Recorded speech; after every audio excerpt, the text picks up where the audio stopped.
Hello, ladies and gentlemen. Welcome back to Just Because Wrestling, and it's our first in-person. No, it's not our first in-person in a while. I was going to say it was, but we did our watch along with Crown Jewel. We did the Crown Jewel watch along. Yeah, that was fun. But welcome back. It's our first traditional podcast. Yeah, it is in a while. Yeah. Sadly, we weren't able to do an episode last week talking about predicting Full Gear. We're both quite busy. Busy men. Busy boys. But we made time for Survivor Series, though, because we're going to talk about Survivor Series. I genuinely thought this was just going to be a Full Gear review. Well, it'll be primarily a Full Gear review because a lot of stuff's gone down. Right, I'm laying out my ground rules for Survivor Series before we start off. All right. I'm not reviewing any of the just generic Raw and SmackDown matches. That's all the matches. No, but I'll preview the ones with like name value, like Becky and Charlotte. the men's I'll talk about, and the women's. But I'm not doing Priest and Nakamura because who cares? Yeah, or I'm the not tag doing match. The tag match, and I'm not doing the main Survivor Series, the 6 or the 5-on-5. No, because they can't even figure out who they want in the match. Well, I just want... Okay, can anyone explain this logic to me? I'm just going to lay this out because... You're going to start me off angry now. Yeah. We don't want that. No, we'll start angry and then we'll settle down. But, the original lineup for the Raw match, for the men's Raw tag match, was Seth Rollins, Finn Balor, Kevin Owens, and the Mysterios, Rey and Dominic. Then, Adam Pearce comes along and says, Dominic... Sorry, but you can't be on... Give me that, you baby. There's no nails. That's my issue. I don't have nails either, but I can still open a can. If you have nails, you can get under the... What nails do I have? I have? Your nails. Mine are down to the knob. Stop. And yet you bite them. I get very nervous. Stop it. Anyway, you child. We've got... So, Adam Pearce comes along and says, hey, Dominic, look, the rest of your teammates are former world champions. We're kicking you off the team. And they bring in Bobby Lashley as, and you know what? In a kayfabe sense, if I was looking at Bobby Lashley and Dominic Mysterio, I know who I'd pick, but don't put him on the team originally. But in a reality sense, they forgot that they had Bobby Lashley. They forgot Lashley was around, yeah. So then, they just book him, and this is the thing I hate about Survivor Series, especially with the brand supremacy thing. Why book matches between teammates? Why do that? Why, because... it doesn't make any sense. It'd be like a team, fucking... in the lead up to the Super Bowl, being like, let's just beat the shit out of each other in training. Because exactly my issue with it happened because they did Bobby Lashley versus Rey Mysterio 2 weeks ago on Raw, and Lashley injures Mysterio, which is exactly the issue. So now Raw are down a guy, and Adam Pearce is going, what do I do? Now, he could just reinstate Dominic into the team, but instead he picks Austin Theory, because he's a former world champion, I guess. So that's the Raw issues. And then over on the SmackDown side of things, which again, I can't understand, he has Xavier Woods, Drew McIntyre, Baron Corbin. First off, can we just establish, why is Adam Pearce picking both teams? But this is my problem as well. Why does he care? Yeah, it's not... He represents both brands. At least, I never liked the brand supremacy thing. I never do. Yeah. But... The novelty wore off after the first one. At least it made a bit more sense back then when it was like Shane and Stephanie. Yeah. And, you had separate general managers, looking for bragging rights over. Yeah. Because you could play it off that, my brand is better, I should be getting more money kind of thing. What's Adam Pearce going to do? He's going to be celebrating either way. Yeah, exactly. But back to my point. The point was, you have... He just wants a good competition. I want an iron sharpens iron. So, on SmackDown side of things, you have Drew McIntyre, Jeff Hardy, Baron Corbin, Xavier Woods, and Sami Zayn, right? Then, again, he books Jeff Hardy versus Sami Zayn on SmackDown, and then adds the stipulation that the loser is off the team. Why? Because either A, you lose Jeff Hardy, who is a former world champion, which I guess is important in his eyes, or B, you lose Sami Zayn, who is the younger, more in-form wrestler of the two, in their prime. So, if a Premier League football manager selected his team based on, we're going to have a training match, whoever wins. Literally, this is it, why? Now, I do believe Ole Gunnar Solskjaer is probably picking his team that way. But he just plays Ronaldo with Fred McTominay every week. Yeah, in the 5-a-side in training, McTominay and Fred are always on Ronaldo's team. What do you want me to say, guys? They keep winning. They get like 16 assists every time in training, just because they're the last guy to touch the ball. But they're the guy who took the tip off and gave it to Ronaldo comes, give me yeah. that. But anyway, different topic for a different podcast. But what's it called? But yeah, what I don't understand is, fair enough if you said Jeff Hardy versus Sami Zayn, winner gets the last spot on the team, but it was winner keeps their spot on the team. Why did we get announced for the team then? If one of us is leaving. Why did you not? I don't understand why they didn't do qualifying matches. I don't either. They went with the 10 people representing both brands first, and then we worry about it later. Then we'll do qualifying matches after. Yeah. No, Vince, that's hence the term qualifying matches. Again, and I know we're doing a lot of sports analogies here, but you don't start the World Cup and then say, let's have the qualifying game. You don't do the final and then go, you know what, group stage is next. You need to qualify. You want this trophy? You just won the World Cup, and now you got to go play San Marino away for that'll show you. And if you don't win 7-0, you're not getting this trophy. But yeah, that's basically the crack at Survivor Series. We'll talk about it briefly again before we close out. But yeah, well, look, that's the stupid lot. Because I was thinking, right, when they brought back the brand split in 2016, right? Yeah. And fair enough, Survivor Series brand supremacy then. We'll take that. You know, it hasn't been done in a long time, and you know the whole brand thing is fresh, and you want to establish which brand is superior, blah blah blah. Then 2017, you know, it's the same again, but like, look, you know, whatever. It's still again relatively fresh. 2018, you're like, oh, for God's sake, this again, and you're like, well, when do you move on? What was the one where they did the weird one where it was like Shane was in it? Triple H was in it. That was 2018. Kurt Angle was in it. That was 2018. That was the weird one. Yeah, 2018 was the one where, or that might have been 2017. I'm not sure. That one anyway was the one that like it died on its. That was the one that jumped the shark. Yeah, that was the one that like. That was shocking, and you had Triple H like turn and then turn again and then he got into this weird thing with Braun that went nowhere. It was so stupid, and then he like turned 3 times I think in the space of like 10 minutes.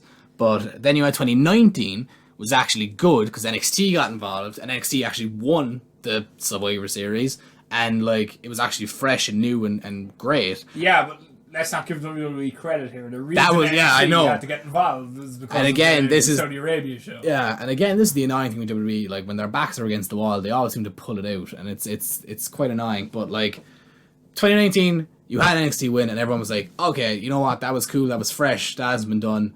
You know, okay, let's. That one was good. Yeah. But leave it, because I think genuinely 2019 that was pay-per-view of the year. But like, leave it, okay? Brand Supremacy is done. You had one more go at it with a different twist. Leave it. What Vince heard was, oh, you like Brand Supremacy then? Because 2020, well, there was rumors of 2020 wasn't going to be, and then the pandemic hit, and then they kind of went, oh, we kind of have to revert back to what we know, and then they did the whole Undertaker thing, which was just bleh, and the weirdest thing. And now we're back to 2021, and then people were like, maybe this year, but no, still back, Brand Supremacy. It's non-stop. I think this will be it, though. I think surely, because this is crap. This has been the worst one. I think they won't do well here with this one. Yeah. I can't imagine many people... Like, think about it. This is a Big 4 pay-per-view. Yeah. A Big 4 pay-per-view. Now, granted, it's the worst of the Big 4. By a lot. Yeah. By a lot. But it's still a Big 4 pay-per-view. It's still, like, isn't it that's... No, it's not third oldest. Well, was SummerSlam or this first? This was... I think this was... No, SummerSlam was 1988, and wasn't this 1990? No, this was later, or earlier than 1990. Because there was ones with Hogan in the 80s. This was probably 89. I think SummerSlam was first. Because it was 84 for Mania, then 88 for SummerSlam. Or was this in between? Check it. Let's check it. Pull it up. Pull it up, Jamie. But yeah, no, it's like I've seen a lot of people tweeting saying, you know, Money in the Bank replaced Survivor Series a long time ago and all this kind of stuff. And they're right. I mean, Money in the Bank is far more important. I would like it. Yeah. You know, it actually has, you know, meaning and consequence in the larger scheme of things. 1987. 1987. 1987, and the first Survivor Series was November 26th, 1987, and the first ever SummerSlam was August 29th, 1988, so it was the following August. Yeah. So Survivor Series is first. Survivor Series is the second. Survivor Series is the second oldest pay-per-view. Yeah. So in it's WWE history. And actually the Rumble. So SummerSlam was fourth because the Rumble was January 1988. Oh, okay, fair enough. So they're all in around the same. They're all in around the same time. It was 85. 84. 85. March 31st, 1985. Was it? Because 2014 was. That's what it says here. 2014 was 30. Yeah, but it was the. But I suppose 85 was 1. Yeah. So yeah. Fair enough. But anyway. Because it's the same thing with the 25th anniversary. Yeah, it doesn't make sense. Yeah, it's the 24th. It's the 24th. Idiots.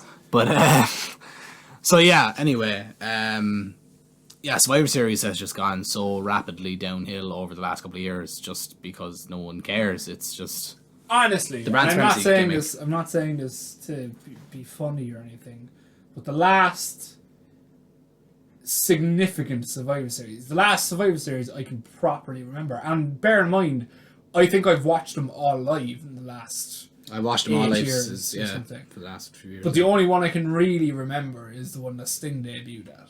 That was 2014. Yeah. Ziggler, and I remember that whole match, because that was fucking brilliant. But that was class. Because you had Big Show turn. You had Cena got eliminated early. Cena got eliminated early. It was Ziggler. It was 1-on-3 at one point with Ziggler. Yeah, and Ziggler then was a Soul Survivor, which was significant in itself. And everyone was like, and that was when Ziggler was like popular. Yeah. Then you had Sting, obviously. Yeah. Sting. And I think the rest of that pay-per-view was pretty good as well. But like, I remember 2016 because that had that unbelievable men's match. Remember, it was Team SmackDown was Shane, Ambrose, Wyatt, Orton, and Styles, and then Team Raw was Roman, Seth, Owens, Jericho, and Braun, and they went for nearly. Ellsworth was. Yeah, and they went for nearly an hour. That was great. That was one of the best. That was probably maybe the best Survivor Series men's match. That's the one where Shane gets killed, yeah. But earlier in that match, he stiffs Jericho, and you can audibly hear Jericho say, "Calm the fuck down." So that was a great match because you got the Shield reunion, and you got Ambrose was feuding with Styles at the time. And they did the powerbomb. That was class, and you had Bray and Braun. It was their first interaction since this. Yeah, because you had that promo segment before, where they're face to face with each other in the ring, and Bray goes over and he just says Braun, and the thing erupts. Because there was that segment, or it was the same segment, and Ellsworth is on the apron, and Jericho's like, "Can somebody? We have a missing child on the apron." So that was Owens and Jericho were at the height of their thing, and it was class, that was when Jericho was at the peak of his powers at that time. Yeah, definitely. You're on the list and all that kind of stuff. Yeah. So that was great. So I remember that quite well, and also I'm pretty sure that wasn't. Yeah, it was. Was that Lesnar and Goldberg as well that night? Maybe. Yes. Or was it the following year? No, it was that year. I think so. It was that year because the following year was 33, WrestleMania 33, and that's when they had their match. Yeah. So you had Goldberg and Lesnar as well. And Bryan and Lesnar had a great match. That was 2018. Yeah. That was 2018. 2017 was Styles and Lesnar, because remember it was Jinder and Lesnar up until the very, very end. And everyone was like, "Oh God!" So Survivor Series hasn't been what it was for a long, long time. They really need to ditch the brand supremacy thing because it doesn't matter. You don't win anything. You don't get anything out of it. You just get bragging rights for a day, and it doesn't help that the draft happened 3 weeks ago. And we pointed it out. Or I don't think we didn't do it on camera. We did it in the car going up to the wrestling show the last day, but everyone on the Raw team and the men's team was on SmackDown during the draft. Well, the original lineup. Yeah. And I think everyone on the women's team as well, for one of the teams, was on the opposite brand. And as I said to you, I'm surprised they could even put 5 or 10 women together. Oh, I know. With It's the releases, like, it's... And remember, I said to you, the Raw women's team was Bianca Belair, Rhea Ripley, Liv Morgan, Zelina Vega, and Carmella. And we were like, you were like, oh, because before I finished it, you were like, and Nikki. And I was like, no, Nikki's not there. We were like, what? I was like, I don't know. I think she's injured or something. She's not. she's around. She just didn't get picked. And it's kind of going into a story with them and Zelina and Carmella, but like, I'm pretty sure they just didn't pick her. And now they're like, oh wait, yeah. She was your Raw Women's Champion. She was Raw Women's Champion this year, yeah. This year she was Raw Women's Champion. Up until SummerSlam, wasn't she? Didn't she lose that SummerSlam? Can't remember. Or Money in the Bank. I can't remember. No, she won the briefcase at Money in the Bank. Yeah. Maybe I think it was SummerSlam. I think it was. It was the triple threat with her, Charlotte, and Rhea. Oh yes. But yeah. Survivor Series is happening this weekend. I mean, it might be okay. It might be like decent, like from an in-ring perspective, but consequences wise, doesn't matter. Doesn't matter at all. Like even like the likes of Roman and Big E, like they're like. If you could skip any pay-per-view in the year, but this is it, like, yeah, it'd be that, because there's going to be no title changes, no stories are going to progress really. A little bit in the probably the men's and women's 5-on-5s, but but not even at that, nothing that's going to change. Like, it's just going to be like, because you can tell already, like, Bianca's going to get eliminated by Doudrop interference because they're in a feud at the moment. Rhea, Zelina, and Carmella are probably going to be infighting because they're in a feud at the moment. The SmackDown team has absolutely nothing going on. Like none of them are in feuds. It's Sasha, Shayna. Actually, you just reminded me. The one thing I remember from last year, Survivor Series, was the dumbest finish to a Survivor Series match I've ever seen with Lana. And Lana, she was just standing on. It was like a count out, wasn't it? Yeah. They made her stand out there and wait, and then there was a double count out, and Lana was the Salt Survivor without ever getting in. Yeah. But after them building up to conquer her fears and beat the bully, the bully tells her stay, and she stays. Yeah, that was crap. That was utter crap. Nonsense. Terrible. I forgot that happened actually. Yeah, you only just reminded me there. Yeah. Nonsense. But yeah, so look. I'm not telling you to not watch Survivor Series. Watch it if you will. I probably will, but also, I won't. I'm watching it out of curiosity more than anything, just in case I miss something or something happens. But it won't. Like, you won't. It's depressing going from watching Full Gear last week to Survivor Series, yeah, because Full Gear was quite good. Well, I wouldn't say it was as good as All Out, but it was definitely better than Survivor Series. But you know what? Like, it wasn't a bad pay-per-view, the Full Gear. Yeah. Just in the high standard that they've set, it wasn't their best pay-per-view. But I take a mediocre AEW or a middle-of-the-road AEW pay-per-view over anything WWE is producing at the moment, because... You know what it is, right? It's... The Full Gear build was brilliant. Yes. Like the majority of the matches had a fairly good build, and then you have Survivor Series where like it's literally nothing. It's lazy build. It's laziness, like, and you have this nonsense, like we just said, like the matches taking out team members and replacing team members randomly, and we can't even keep track of who's on what team, and it doesn't make any sense. So yeah, look, it might be good, it might not, it might be okay, but like it's not gonna. There's absolutely zero intrigue for me in this. What's interesting though, I mean, like they won't do anything. I know they won't do anything because just of where everyone is. But next year is 10 years of the Shield, 10-year anniversary. Like it'd be class if they could get him in for like one night. If they Mox? It'd be great. I think that'd be great. It'd be great. Never happen. It won't happen. Never happen. No, it won't. And it's not even the fact that I believe if he was approached, I think Tony Khan would let it happen. Yeah. I just think Vince is just a stubborn old man. No, Vince wouldn't do it.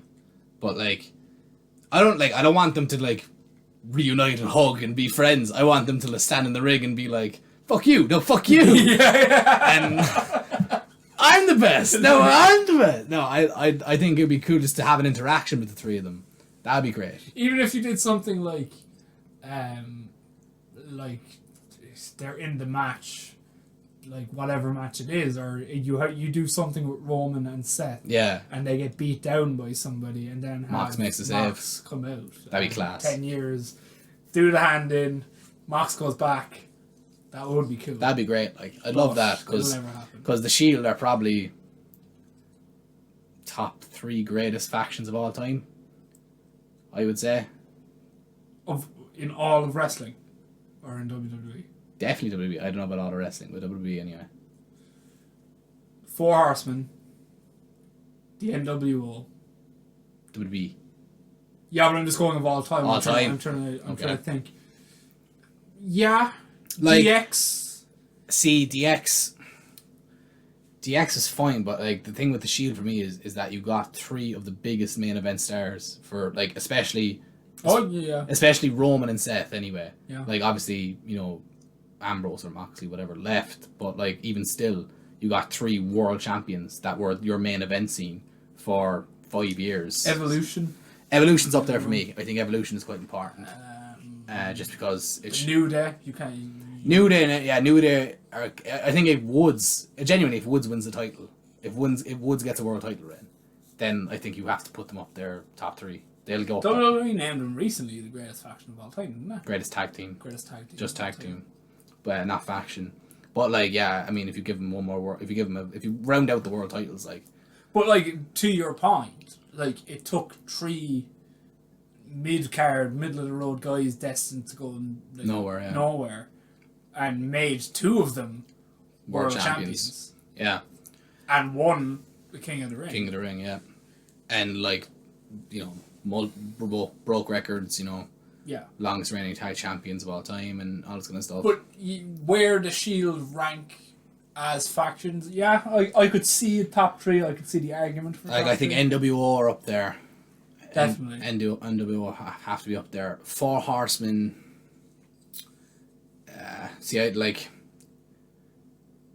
Yeah, I mean, you can't like obviously the 4 Horsemen are so important. Like, and I was gonna say it's just because they went through so many chops and changes, but like NWO obviously had. But no, like the NWO have as well. But when I said the 4 Horsemen, I mean Flair, Tully and Aaron and Oli, is it? And JJ. Yeah, see. There's like a debate over Oli, yeah. There was the Oli, and then there was the who was the first guy after him? It wasn't, because I know there was like Luger, there was Hillman, Jarrett and Benoit and Malenko, and I can't remember who was the first guy in. Because I know it was Rick and Aaron always. Rick and Aaron were the constants. Well, Rick and Aaron and JJ. And JJ, yeah. Were always the kind of constants. But it was Barry Windham? No? It might have been Windham actually. But did he die while he was in? I don't know about that. Yeah, so it was Aaron, Oli, Tully, and Rick. With JJ Dillon as the manager, and then Oli retired, and then it became Aaron, Oli, or Aaron, Tully, Barry Windham. It was Windham, yeah. So I think I prefer the Windham version because I think I just prefer Barry Windham anyway. Yeah, well, I think that's what people argue with the 4 Horsemen. They like that's the best version of the 4 Horsemen. See, my argument to that is like in my head NWO are better. Because in my head, the definitive version of NWO is Hogan, Nash, Hall. Yeah. Like, whatever about, like, the Giant or X-Pac or whoever the fuck they brought in. No, but, the like, 3 is what I can The say. 3 is NWO. What I think of, you know, when I made the argument for the NWO, it's that. It's those 3 guys. But the reason I don't put the NWO as the top faction is because of what they became. Yeah. Like, the Shield didn't, like ruin itself by having so many members, or Evolution didn't And I think a lot of what makes a faction great is knowing when to end it. Yeah, because that's it. Like, the Shield ended. Like, the Shield was only a thing for 2 years, which is crazy to think. The Shield ended and left you wanting more. You didn't want him to end. And then they kind of spoiled it by giving us like 5 reunions. 5 reunions then, or whatever it was. It was like in the space of about 2 years, but like, you know, definitely, I think the Shield has to be up there. If not top 3, then top 5, absolutely. But like, to think that was 10 years ago. 10 years, yeah. 10 years, 2012. We're getting old. Interfering in that match between CM Punk, Ryback, and Cena. Bring Ryback back. Next year at the anniversary. God. He'll claim he was offered a chance to go back. I know. But anyway, we'll move on from Survivor Series because, you know, we have to. And we'll talk about Full Gear. You know, good show overall. We'll talk about the main, for me anyway, the main detraction from it was just timing. It was the longest thing ever. And it was, you know what, and that's the thing with AEW, it was a long pay-per-view, but it still felt like they were cramming everything. This is it, right? It was 4 hours, and that's fine, because we sit through 4-hour WWE pay-per-views all the time, and they're fine, but like, this was like 4 hours, matches, rushed, constant, like no break, no breather, match ends, and then you're like, all right, moving on to the next one. Coming up next, it's and like some of the time, like someone would win, and you don't even show them like properly celebrating. It's like, here's the package. You come on, run it. Roll the footage. But so it was, and I checked, like the shortest match was 11 minutes, and that was Punk and Kingston. Every other match went over 15. Yeah. Which is, you know, crazy. And I do get, you know, you want to give people time on the pay-per-view, and, you know, you want to give people, and I absolutely get that, whatever. But at the same time, you know, you have to make the tough decisions. You have to either cut a match, or like, you can't give. This isn't an indie show. This isn't PWG. You can't give everyone fucking 20 minutes, and you go. It's a pay-per-view. You do have time limits here. Yeah, right? And you're tailoring to the audience viewing at home. Yeah, and there's people watching like us. We're watching in a different, you know, time zone. But but it's not even that. I think even if I was watching this at like 8:00 till 12 or whatever, like the standard American. Yeah, you're still like, Jesus Christ. Yeah. But like, it just felt like it wasn't giving stuff time to breathe. Like, I think when even when people won, and you were cutting straight to a video package for the next match, it takes away from the victory a bit. Yeah. Like the Cody Black Pac Andrade tag match, that didn't need to go that long. That didn't need to go on the pay-per-view. That could have been on Rampage. This is it. Like, you know, did that really need to be on it? I think Britt and Conti could have gone shorter. Although that was a good match. It was a good match, don't get me wrong, but like, there was it went like 5 minutes over when it should have ended, like when Britt hit the curb stomp on the steps, and then, you know, she should have locked in the lock shot. But you know what? AEW gets criticised a lot for not giving women time. I understand this, but also, like, and don't get me wrong, you know, I can understand that viewpoint, but also, like, did anyone really believe Tay Conti was going to win here? Like, that's true. Do you know what I mean? Like, and like, I mean, I'm like, Tay Conti has done unbelievable, like, since she's left WWE and gone to AEW. Like, she's absolutely turned her career around and been fantastic. And literally in the space of 1 year from being released to in a women's world championship match at an AEW pay-per-view, that's fantastic. But like, you know, sorry, like, but you know, Britt is that women's division, and she's not dropping that title for a while. So like, in all realism, you want to believe that everyone has a chance of winning the title when they go up against them, but like, come on. I'm sorry, like, but it's true. No, I do get you. What other matches were there? Like, I think Punk and Kingston, I think that was fine, time wise, because obviously it was the shortest match. But I think you didn't need to go. I think it was perfect for what it was. I think the 6-man could have been cut down a bit. The 6-man, Jesus Christ! That went on for 20 minutes. That was a what long, the hell? Yeah, there was it was the Britt Conti match. There was a spot, and you were like, that should have been the finish. Yeah, it was. It was the curb stomp on the steps. Yeah. Because the ref was distracted by Rebel and Jamie and it went on for like another 5 minutes. It went on for literally 5 more minutes, and it was ridiculous. But yeah, the 6-man was so like that is a 10 to 15 like literally 10 to 15 minutes of just spots just to get everyone fucking hyped, and then like big finish. But it was like so dry, like starting in the ring and I'm sure they were tagging in and out. They at one were, point. It made no sense. And like, oh god, went way too long. Like I said, that went 20 minutes. A 6-man tag that like realistically has no stakes to it. Like, do you know what I mean? I know it's Cole's first pay-per-view match and whatever, and it's the Bucks, and I know the Bucks are always going to get loads of time, but like, come on, like. Yeah, but like But like they lost as well at the same time. Do you know what I mean? Jungle Boy, Christian, and thing. Yeah, but I think that's the problem when you have like the boys in charge. And that when we interviewed Justin Credible, and he mentioned that he was like, I just don't understand how it works.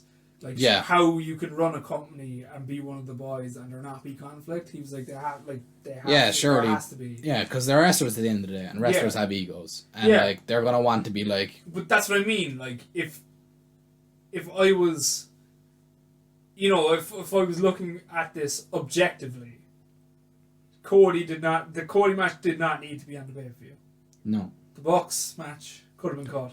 It could have been cut, yeah. No, that deserved to be on the pay-per-view. It should have, yeah. It could have been cut 5 or 10 22 minutes, 35 seconds that went. That should be 15 minutes at 15 minutes. Like I said, the Cody match, I kind of get it because Malachi Black and Andrade haven't been on a pay-per-view yet, and I feel like you want to push them as big stars.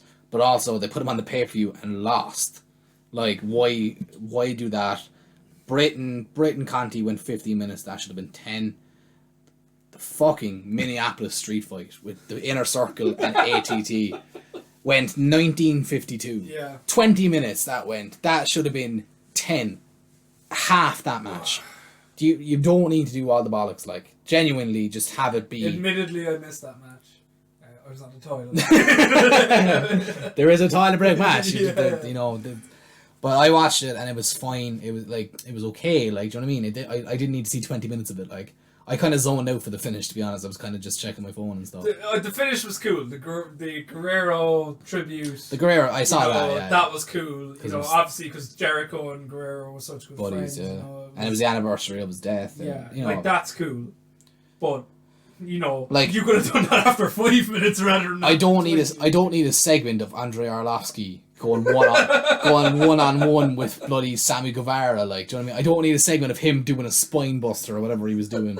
Like, I don't need that. Like, cut that. Especially when you have the scapegoat. Like, you could have just beat the shit out of Dan Lambert for 5 minutes and finished the match. You know what I mean? Yeah, and then you had Danielson and Miro went 20 minutes as well. That was a good match. It was a good match, but here's my argument, right? That went 20 minutes. Okay? Fair enough. Decent match. Last year at Full Gear for the Eliminator tournament, we had Hangman and Kenny Omega. That went 16.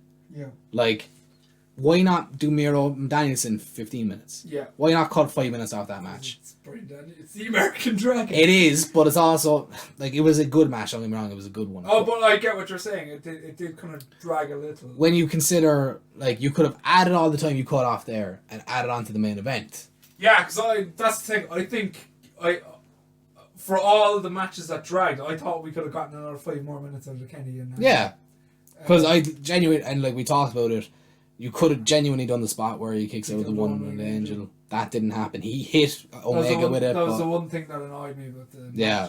Great moment. But because the whole time I was watching it, I was like, I'm waiting for the spot for him to kick out. Because I genuinely believed he was going to be the guy. Yeah. And then he got it, then towards the end when he got him up for it, I was like, oh, here it is. And then he reversed and hit it himself. Yeah. And, which is a spot, I know this is getting very, very granular, but is a spot that, in hindsight, when you're looking at it, and someone has, like, Kenny went into the match, now we know Kenny went into the match with a bad shoulder injury. It's not the best move to be taking. Yeah. You didn't really need to be taking that point. I know. I know. Obviously, hindsight is 20/20, but like, yeah. Like I was saying to you, and we were talking about it like that. Like we were like, this is gonna go 40 minutes. This is gonna go 50 minutes. This is gonna be like proper New Japan epic main event.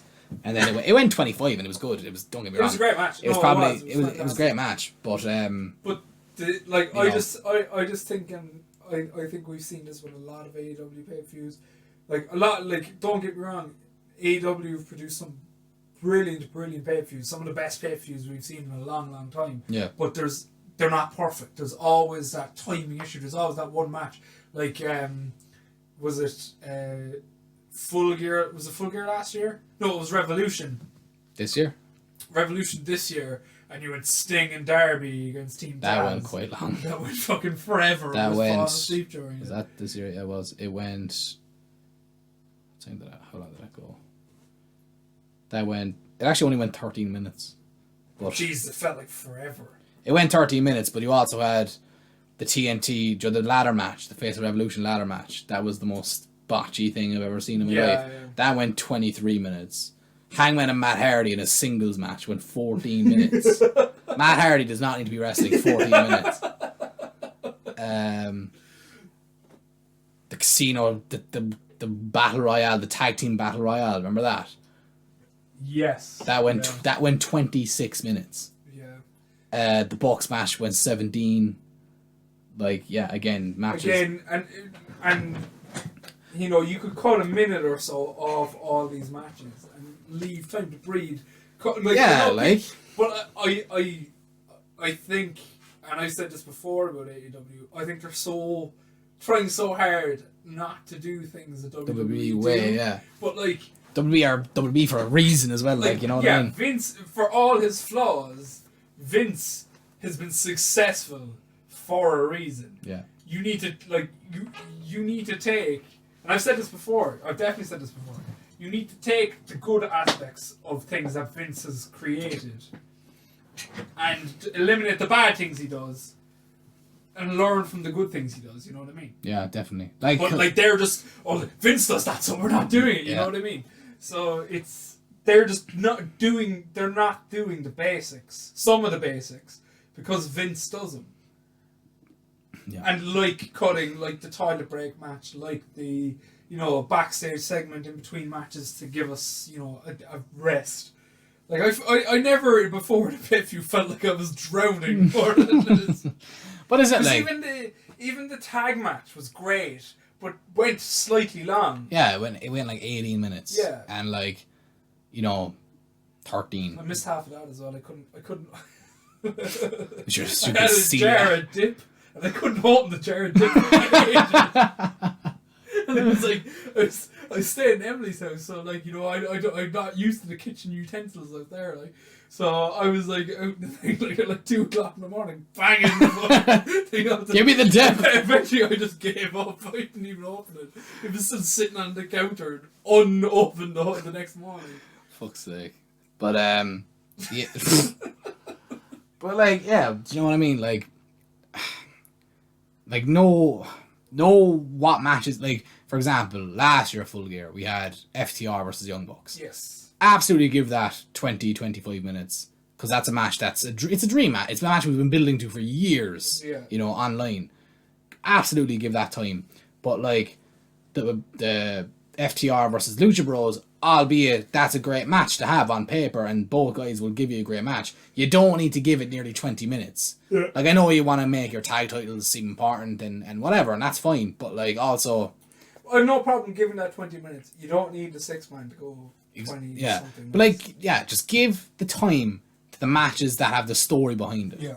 MJF and Darby, that's fine. And plus it's the opener. I don't mind openers going long. And that was the best. It was the best match of the night, absolutely. Yeah. And that was the thing. After that match, I was like, this is going to be the best pay-per-view ever. That was the thing, because going into it, even though I knew it was going to be a good match, I didn't expect it to be that good. And when that opened, I was like, holy fuck, this is going to be good. And then it was good. And then straight away we're into the tag match, and I was like, oh, okay, yeah. And then tag match ends, and straight away into the next match. I do think also I think it took the pay-per-view a while to recover from the opener. I think it was like they were finding it hard to follow the opener. They didn't realise the opener was going to be this good. Yeah. Because the opener was fucking great. It was great, yeah. It was excellent. It was the best. I think it was the best in-ring match I've ever seen MJF have. Probably, yeah. I thought it was phenomenal. I'm trying to think, maybe, yeah, it Because probably like is. a lot of his wrestling is like very like heel pantomime. Yeah. All this, you forget he's actually fucking very good in the ring. And that was the thing, and I know we're name dropping previous interviews, but if you want to check out our interviews, go back and listen. Remember when we spoke to Justy, and he said that he was like people don't realize how good in the ring he actually is. Yeah. They just see the character and all that.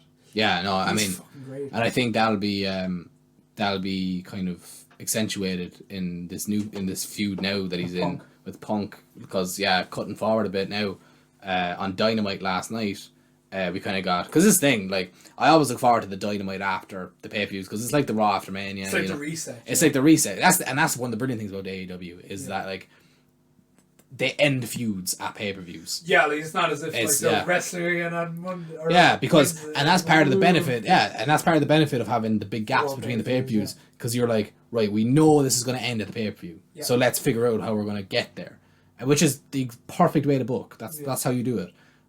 So they're obviously like, right, the MJF Darby feud is ending at Full Gear, and what do we do with MJ after that? Why not CM Punk? And like, so last night we got MJF cut a promo, great heel promo, whatever, the typical stuff, and then Punk's music hits, and I was like, shit, here we go. And but like, it's really great and refreshing to see even the crowd like pop because like, this is what we want. We got a "This is awesome" chant just because the two guys were standing in the ring, and you have arguably the best promo of his time versus the best promo of now. Do you know what I mean? Arguably, I mean, I know there's plenty that you could argue against, but like, two of the best on the mic, standing in a scenario. Like, let's remind ourselves that 6 months ago we never ever thought this would happen. Yeah. Do you know? We never ever thought like this time last year, to think like, this time next year, CM Punk and MJF will be standing in a ring across from each other. Like, it is surreal. It is. And sometimes you forget that because Punk's on TV now every week. It's just he's like part of the furniture now, but you forget like how surreal this is. Yeah. Like 8 years or so or whatever it was. We waited for this, and now he's 7 years back in wrestling. Yeah. Like, he's back, he's integrated, he's part of wrestling. This is it, and it's something that we like kind of, I don't know, do we almost take for granted the fact that like he's here, he's wrestling, he's having these feuds. Like, obviously there was a bit of a hiccup there in the middle, but Eddie Kingston wrestling and having these promos with Eddie Kingston. Now he's going into hopefully a long-term thing with MJF. Like, the promos that we are about to get haven't been heard in 7 years. Yeah. Do you know what I mean? Maybe even longer, because I think we got a bit of it with Kingston. But just the fact I thought that was great. That segment was fucking great. Where he said like retire and stuff, and quit and don't come back, and He was like, and Punk was like, "You're a bum. You're a bum." I see a guy with all the talent in the world, but is too lazy to do anything with it. Yeah. It was class, and like that's 2 years in a row now where Eddie Kingston has had probably the promo segment of the year leading into Full Gear. Yeah, because the Mox segment. The Mox one the year before. He needs to, like, next year he needs to win the title of Full Gear or something, like, just to culminate it. But don't talk about my mother. It's pretty good for Eddie Kingston impression. I surprised myself with that one. But yeah, it's surreal. Like, CM Punk is back, and just not even the fact he's back, but like, just standing in the ring with MJF. We didn't get any promo this week, which is fine because it just wets the whistle for next week. Well, we have 12 weeks. What is it? Revolution is probably February, March. Yeah, they didn't announce it during the pay-per-view, did they? No. They normally do that. They normally do, but they probably copper time. To just give. Just at the end of the contract, he was like, wait. But is it like, this is what we mean? Cut a few matches short and give announcements to the next pay per view. Because I was actually kind of waiting and hoping that they might announce the UK pay per view. Yeah, they keep teasing it. Like, they keep saying, like, Khan keeps saying that. Oh yeah, Craven Cottage. It's it's coming. But Oh, we're going to be there, my we're friend. going to be there. Absolutely, we're going to be there because it's probably going to be next summer. Well, it has to be. Like, No, you can't play during the season. Like you can't play. You can't do it during the season, and and with British weather, it has to be in the summer. Yeah, it's an open top stadium, sure enough. Yeah. So. God, birthday. It could be my birthday. But yeah, we're already going to London next year. Yeah, We want to see the Foo Fighters. we'll just extend the trip. Imagine if it was the same weekend. Oh fuck's sake! What do we do then? No, but like imagine if it was like Foo Fighters were on the Saturday and Revolution or Fight for the Fallen or whatever it would be on the Sunday. That'd be quite That'd good. be very convenient. That would work out very well in If our it's on the favour. same night, I might go insane. If it's on the same night, I know what you're doing there. I know where my priorities Run. are. Run from the London Stadium to Craven Cottage. I just get to Everlong and then I'll go straight over. Play it for please, Mr. Grove. Yeah. I have places No, to be. You know what? They actually play on the Thursday night as well, so we can just go change. the tickets. Yeah, why not? We'll have to wait and see. we have the dilemma: do we stay for the weekend? Do we stay from Thursday or do we fly home? We stay. We We're just looking at each other for 2 days. make a weekend out of it. But yeah, no, it's yeah. Hopefully that comes next summer because that would just be the best. And we have the allegedly the WWE pay-per-view in Cardiff. In Cardiff, yeah, SummerSlam in Cardiff. Still nothing confirmed yet. That probably won't. And it's not SummerSlam; it's a WWE. I thought it was going to be SummerSlam. No, hold on. They announced for SummerSlam, wasn't it? Was it Boston? Did they announce SummerSlam for Boston? I think.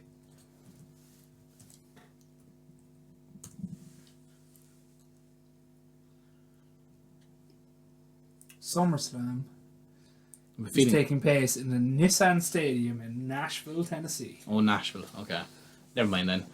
Yeah. So yeah, apparently one of the rumored pay-per-views next year is because they announced the pay-per-view schedule. And they left a gap. For They left a few gaps and there's like a gap in July, isn't it? something like that.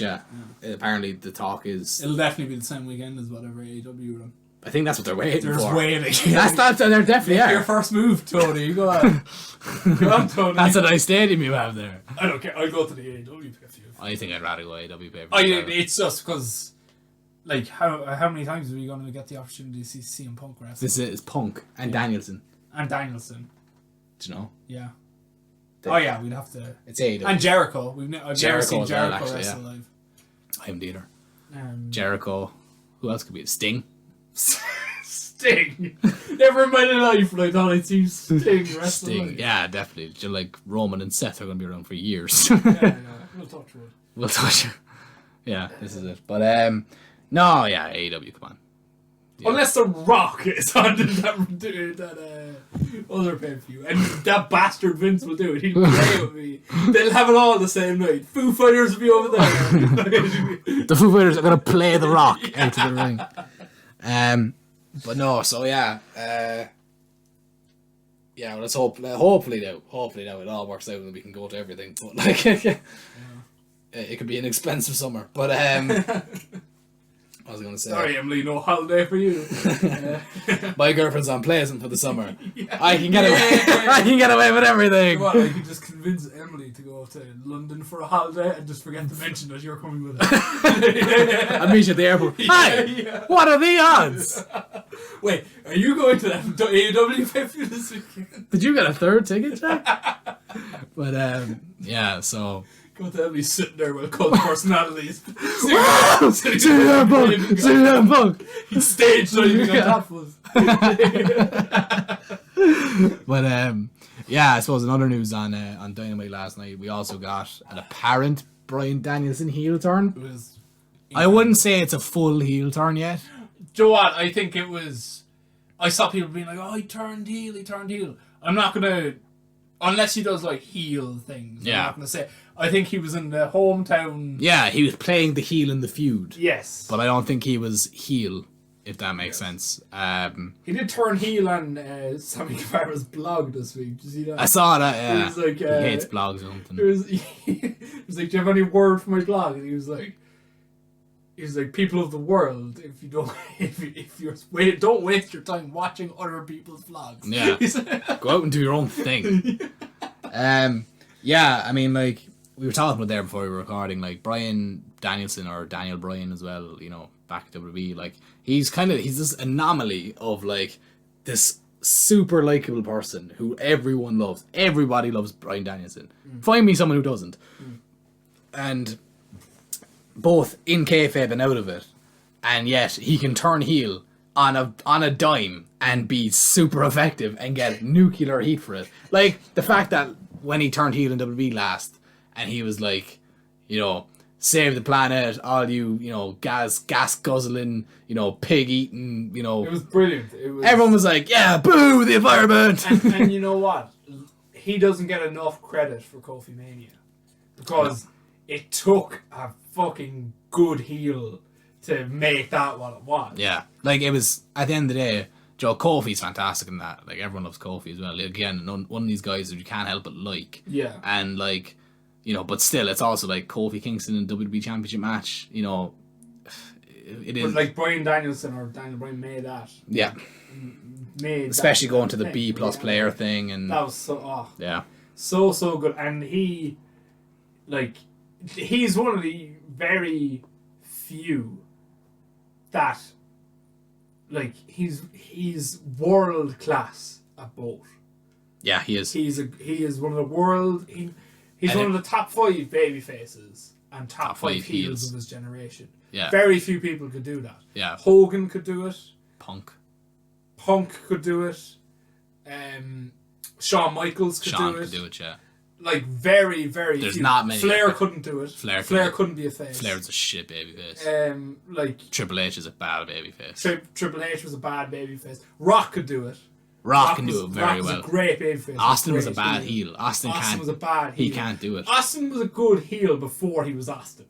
Yeah. Austin was a good heel, and the Hollywood Blondes, he was a great heel. That was, but when he became Austin, he couldn't be that heel again. No.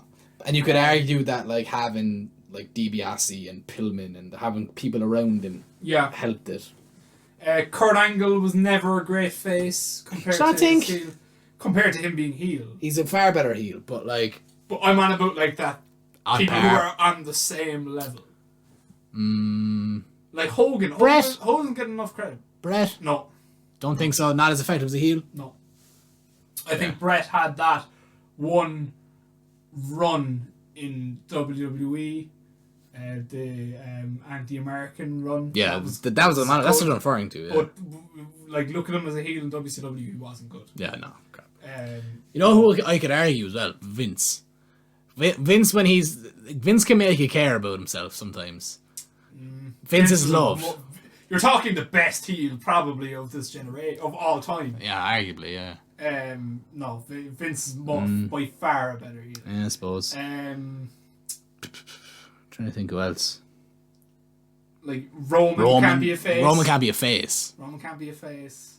Rollins can't be a face. Rollins can't really be a face. Jericho? Ambrose can do it. Jericho can do it. Owens? Better heel. Better heel. Zayn's a better face. He's a good heel, though. He's a better face. He's a better face, but a good heel. I know, but again, you're talking on par. Yeah. It's just been a while since he's been a proper babyface, so. Balor's a better face. Balor's a better heel. By far. Do you think? Heel. By far. Yeah, I think he just hasn't. He's one of these guys. He's one of these guys who's just loved. Yeah, but by far a better heel. Kenny. Better face, I think. Do you think? Yeah. This is recency bias, though. This is you just thinking of his last heel run. Peak heel Kenny New Japan is quite good. Like when he took over Bullet Club and everything, that was great. Okay, but face winning the title, Kenny was great. That's also great. Yeah. Cody's a better heel. Well, Cody is a great face. It's no, just he's not. He is. No, he's not. He is. He's not. Not again. You're talking recency bias here. Yeah, I know. The MJF feud. Come on. He was fantastic. Yeah. He was fantastic. But was that just MJF though? The Inner Circle.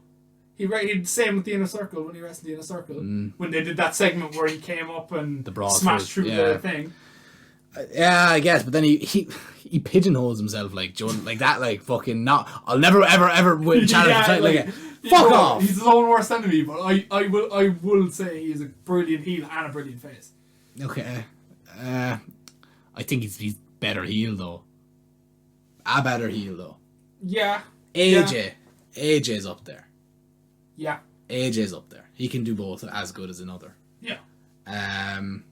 You know, Cena. We've never really seen Cena's. Well, we have, but like long, level. a lot. It's same as Austin. Like Joe, it was a different time. Lesnar. See, I don't know. It's just Lesnar face, just so unbelievable to see that you don't even realize that you're seeing it. I think it's just more amusing. That's what I'm saying. It's like you're like, this is actually so brilliant, but like it's not. It's Brock. Basically, what it is, it's Brock Lesnar without Paul Heyman. yeah. It's basically that's what the only way to turn Brock Lesnar face is have him do exactly the same things, but just minus Paul Heyman, and to a different opponent, and like you know. Yeah. But it's just some people. Some people were born to be heels, like MJF. MJF can. He'll never be a face. No. Do you think he'd be a face? No. See, you never know. You never know. For years, people said Hogan can't be a heel. Yeah. And look what happened. See, I don't know. Yeah, and I mean, obviously, I don't think so. Though. It's really hard to see. Like, I think he himself, unless maybe in like 10 years time, he does like a reform thing. Joe, who's another who can be a great heel and great babyface, Bubba Ray Dudley. Do you think? Yeah, I think the Dudleys as a face team were great. And I think him as Bully Ray, as a heel, was incredible. But then are you saying, though, that the Dudley boys are good faces and then Bully Ray is a good heel, though? Probably, yeah. Do you know what I mean? Like, like Devon's irrelevant. Sorry, Devon, but like... Joe, you could argue as well, the New Day as a collective, you know... Yeah. Because they started as heels, and were the most annoying fucking thing, and then it became good somehow. Booker T. Good. King Booker. I think he's a better heel. Do you think? I think he's a better. I always vision him as a heel. Like, yeah, I suppose. I never think of him as. I think of him either as the Charmel and. I think of him either as King Booker or when he was feuding with Austin and stuff when he first came over. Yeah, I always that's the two versions of Booker T I have in my head. Trying to think who else. Right, we can be listening. Yeah, this is something we could be doing all day. Yeah. But like, anyway, what were we talking about? But yeah, Bryan Danielson. He came out last night, confronted Hangman Page, the new AEW World Champion, in not his hometown but his home state of Virginia, because they couldn't run a show in Aaron's Creek, Virginia, because they're running a pond. Because as they stated last night, they said like Aaron's Creek, Virginia, about 150 miles here from Norfolk, with a population of about 150 people, and one of them is the AEW World Champion, which is pretty cool. But he's definitely by far the most accomplished person from Aaron's Creek. For Aaron's Creek, Virginia. I mean, I would that's where Dave Grohl is from. From Aaron's Creek, Virginia. From Virginia. No, that'd be something. Be like Bray here. That's what I say. Aaron's Creek, Virginia. It's from Virginia. I don't know if it's from Aaron's Creek. What? He's not from Washington. I'll look it up. He's not from Seattle. No, he's not. It's a common misconception with Dave Grohl. He's not from Seattle. But is Kurt Cobain even from Seattle? Yeah, he is. Yeah. He is, yeah. Him and Chris Novoselic were from Seattle. Seattleites. And like they started Nirvana in. We need a drummer. In thing, and then they needed a drummer. Yeah. Because Dave Grohl wasn't a drummer on their first album. He was Dave Grohl's first album for Nirvana was Nevermind. Was that? And goes to the show. Yeah. So in utero, he wasn't the drummer. No, not in the first one. No. Interesting. I didn't know that. Yeah. But well, I'd have to go back and delete a few songs. And in the first Foo Fighters album, Dave Grohl played all the instruments.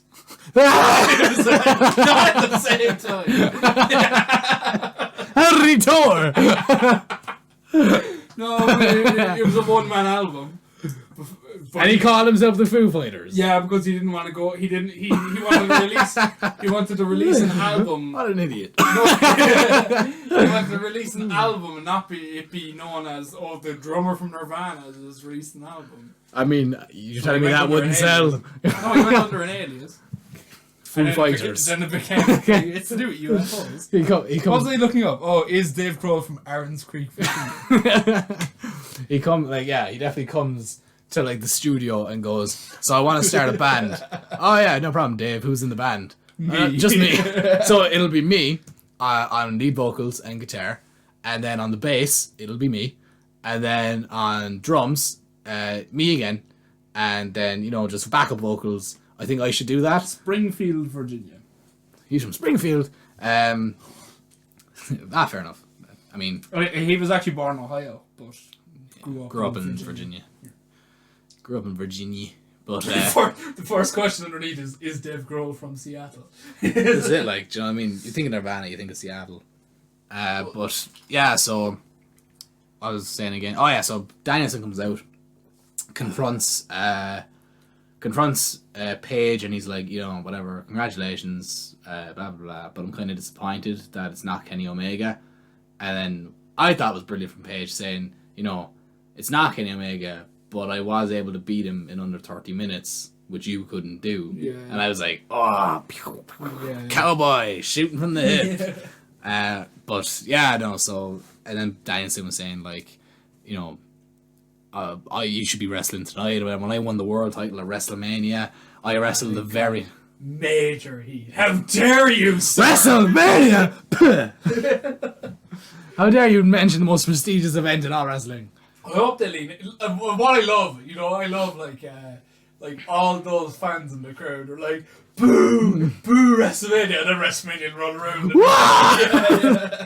They were probably all watching him at WrestleMania going, yeah. Some of them are probably at it. Yeah. But yeah, it's just funny. But wrestling is just a funny old world. But, it's brilliant how quickly Joe, we do say that like, Vince doesn't realize that we can actually remember shit and stuff, but sometimes we prove him right by boo WrestleMania. I hate WrestleMania. I'm never watching it ever. I never will. Who made event of the last 6 WrestleMania? Oh well, that would be yeah. Well, it depends if we're going night 1 or night 2. Are you counting night 1? Because the Boneyard match. But no, it's are you counting Big Show versus Drew McIntyre night 2? I know it was a dark match, but they did air it. Fucking nerds. I say fucking nerds. I know that. Yeah. I'm referring to me. So yeah, no. So yeah, I'm looking for, because that's the one thing I was worried about. I was like, I'm assuming Danielson's winning the tournament. I'm assuming Hangman's winning the title. And then I was like, afterwards, what he do? In my head, I was like, are they just going to have MJF win straight away? That's what I thought they were going to do. Yeah, and like, to be fair, I thought they were going to do it last night then with Bryan. Because when he was like, why don't you fight me? Or Paige was like, I'll fight you right here, right now, and we'll do it right here in Virginia and stuff like this. And I was like, oh shit, and this will solidify the heel turn because he'll win the title in his home state. But then Danielson was like, I know how you like to make excuses for yourself, and I don't want the excuse of you. You weren't ready, so I'm in my gear, you're not. So fair enough. Come here, answer me this: what is the deal with the white T-shirts with Bryan Danielson? Is it just he doesn't want merch in AEW or something? Yeah, probably. Because all he wears is a white T-shirt, and it's maybe funny. They just sell Bryan Danielson themed white T-shirts. I mean, because I was like, is it something like? He does like that. He doesn't want to sell merch or something. Probably. Because Joe, he's like this guy. He's like, he probably went to Vince going, look, I'm not gonna sell merch for those people. You know what I mean? And all this kind of stuff. I'm not gonna use the S chant. I'm not gonna do all this stuff, all my marketable things. But I mean, it's strange. But yeah, Paige Danielson. It'll be a good match. Don't get me. I think it'll be a good match. Probably get it at Winter is Coming. Maybe. That's the next special. Yeah. They haven't announced or anything, but like they did all the ones they did last year, so I'm assuming they're going to do that again. Yeah. And that's kind of one of their more significant ones as well. Winter is coming. Just considering what happened last year, like we had the debut of Sting and Kenny winning the title and turning heel. So, you know, plus it was cool. The whole aesthetic to it was pretty cool. Like, so I watched that one live. Yeah, it was. Did you watch it live? I watched it live. Yeah, I was in college. I had nothing else to be doing on Thursday morning. Yeah, I watched it live. I watched because I remember texting you. You were asleep. Yeah. And I was like, he's going to Impact. He's going to What's happening? Gonna text off like your dad. Why are you crying? Sting! Shivani said it! Shivani! You don't understand, it's on TNT. Weeping in here. I know I wasn't around to watch it, but now I am. It's still real to me, Dad. Yeah, actually, that reminds me. Last night we also got this other thing on Dynamite. It was the debut of Jay Lethal in AEW, which was again, you know, at Full Gear. Something just went, oh wait, by the way, come on, Jay, get in there. quick. Alright, come on. And Like that's the thing as well. Do you remember? Do you remember the one of the pay-per-views last year was so caught for time that they debuted Mark Henry, and you know he had time to go out and wave and turn get back. because he was supposed to cut a promo. You know that? Was he? He was supposed to come out and cut a promo, but they were so short time. They were like, just go out there and wave. And I remember watching it. I was like, that was weird. He just got to the thing and just said. just stuck his head out the vent. I like to imagine that, like, he got out there, waved, and walked straight out to the car park, just got to his car and done.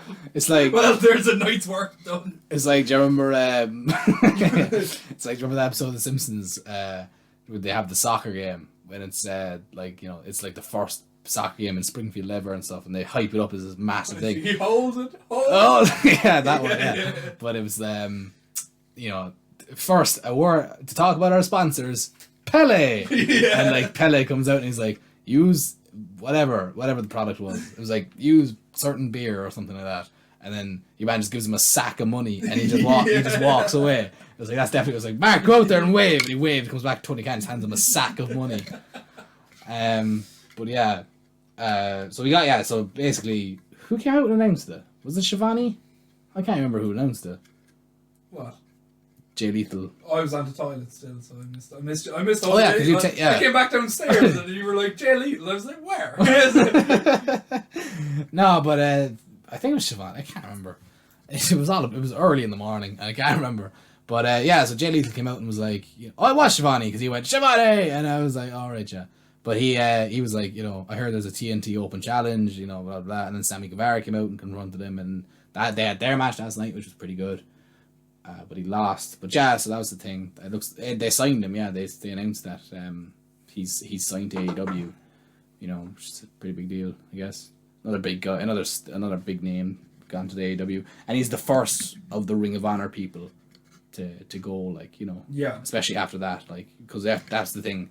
When Ring of Honor announced that they were releasing everybody from their contracts, everyone was like, right, he'll go to AEW and he'll go to AEW and he'll go. When in reality, they can't all go. Do you know what I mean? So a lot will end up in Impact, I think. Like, in fairness, Impact have a huge opportunity now to be as big as, like, to get bigger. Yeah. Like, if rumors are to be true, they have Braun Strowman. Apparently so, yeah. But I don't know though. I'm not sure. Like, I mean. Yeah. Maybe not. See the Briscoes were backstage at AEW yesterday. Yeah, I heard that. They're the current GCW tag champions now as well. They wrestled their first GCW show in like years, and they won the tag titles. So that'll be interesting. Because there's a history there. There's a history there with the Bucks. Yeah, absolutely. And I think the Briscoes kind of go forgotten for being one of the greatest tag teams ever.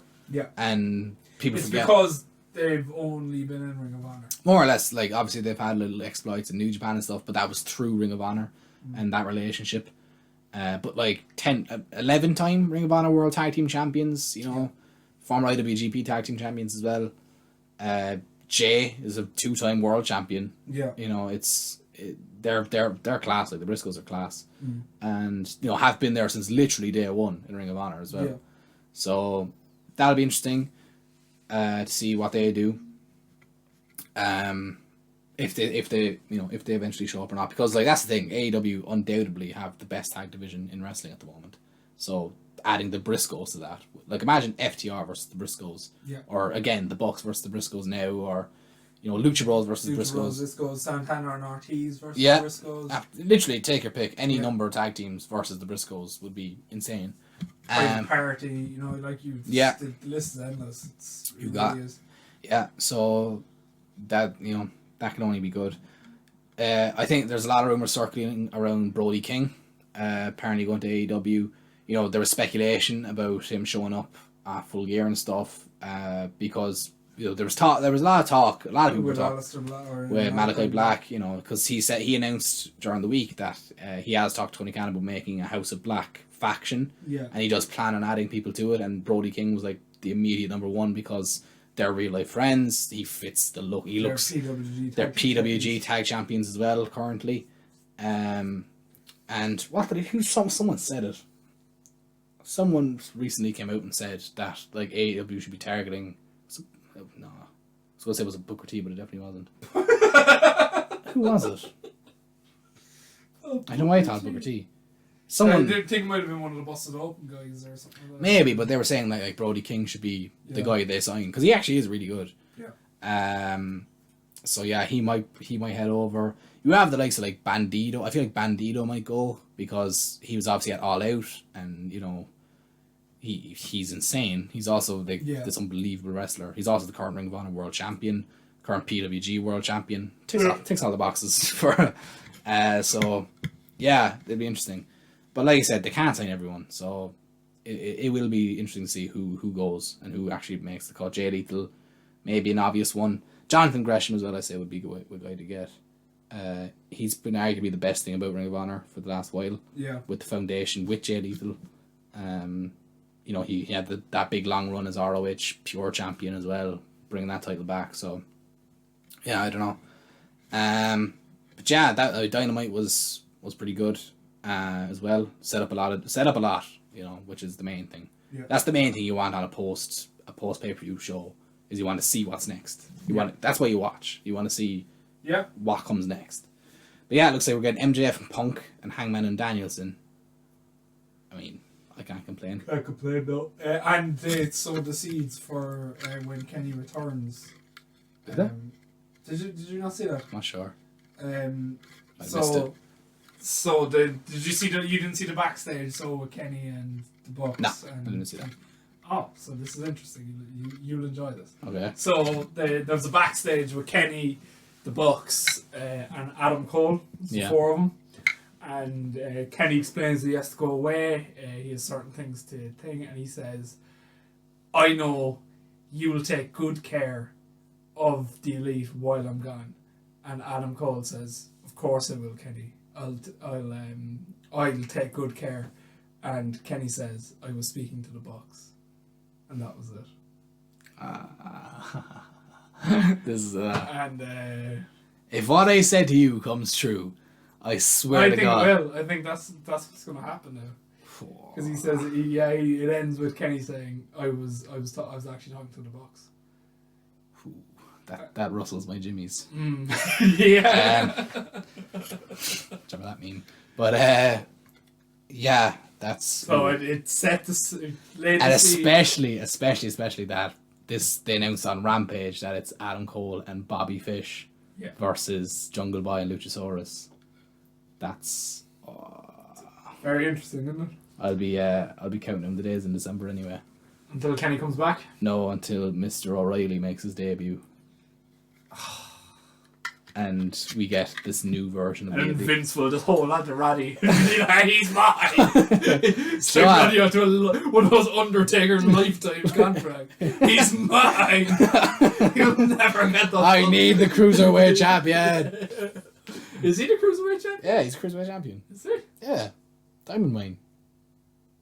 Yeah. You say that like I should know. NXT 2.0 isn't your thing, I understand. Yeah. But no, Joel, I don't actually. Sorry, Roddy, but like, again, I mean, like, look, I'll take just the 3 boys. That's fine. I'd like Roddy to be there. Yeah. But I'm also okay if he isn't. You know what I mean? I won't mind if he's there, but yeah, like it would actually be insane to think about like that. Like the Undisputed Era were that's another faction that actually you have to talk about. Yeah, and like the Undisputed Era were like the future of WWE, and within a year, in a way, yeah. 3 of them are going to be potentially at least half of it anyway. 3 of them. Do you think Kyle O'Reilly will be sticking around for NXT 2.0? Like they're not trying to keep him by tagging him with Von Wagner. Like, come on now, you can see what AEW is doing, or you can wrestle Tony D'Angelo. Yeah, they've got Kyle O'Reilly perving around in the woods with Von Wagner, or you could go over and wrestle Kenny Omega. Yeah. No, I mean, I hope that happens. Because I do think Revolution, it's Kenny and Adam. Revolution? Yeah. Kenny's getting surgery. I thought it was minor. They it was a minor. They revealed, was it today or last night that he needs shoulder surgery? I know it was shoulder surgery, but I thought it was minor enough. Like, well, shoulder surgery. Like, Revolution isn't that far away. 3 months. It's January. Revolution's a January pick. No, it isn't. It's the end of February, start of March. I'm pretty sure Revolution. I know. I literally know this for a fact. I'm willing to give. I'll bet anything right now. Okay. I'll bet anything right now. Name a price. I'll bet it right now. 1 million. Genuinely, it's always because Mox 7th of March 2020. Yeah, and the one before that. I thought it was January. Pick. No, and the one before that was the 29th of February. Because that's when Mox won the title. Fair enough. I'll take $1 million. Please. So yeah, I'm thinking Revolution. Well, look, maybe Revolution, yeah. Because I don't know how long shoulder surgery takes, or to recover. You have enough time there. But then you have to build to it as well, I suppose. Maybe Double or Nothing. He returns at Revolution, and then builds Double or Nothing. Yeah. Do that. But yeah, because we've never had that. It's an interesting one. I think eventually we'll end up getting Kenny in the Bucks versus Kyle O'Reilly. I want that so much. Bobby Fish and... I wonder what they'll be called. Because they won't be Undisputed Era, obviously. The Disputed Era. What's the era of the Undisputed doing in the Impact Zone? What's the Disputed Epoch? Yeah. What's the moment in time of the Undisputed doing in the Impact Zone? Yeah. What's the Argued Century doing? But yeah, no, I want that so much. Can you imagine that? Bobby Fish, Kyle O'Reilly, and Adam Cole in AEW wrestling the Elite. Yeah. I just want Cole and Kenny because we never got it, and they were teasing it when Cole left. Yeah. And it's so annoying because it'll be fantastic, and you know it will be. Yeah. Yeah, AEW is just firing on cylinders at the moment. I mean, we bitch about AEW a lot, and we really rag on what they do wrong. But you know what? I as I've said before, it's not for. I'm just hardening them because I need it to be good. It's like we're not go back and have Survivor Series be my only form.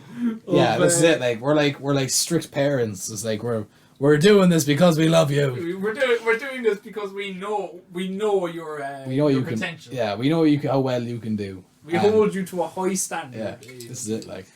Like in fairness, if WWE put on a pay-per-view like Full Gear last week, we'd be like, "Oh, that was great!" You know, I know. But it's because we hold AEW to such a high standard that we criticize, and it's constructive criticism.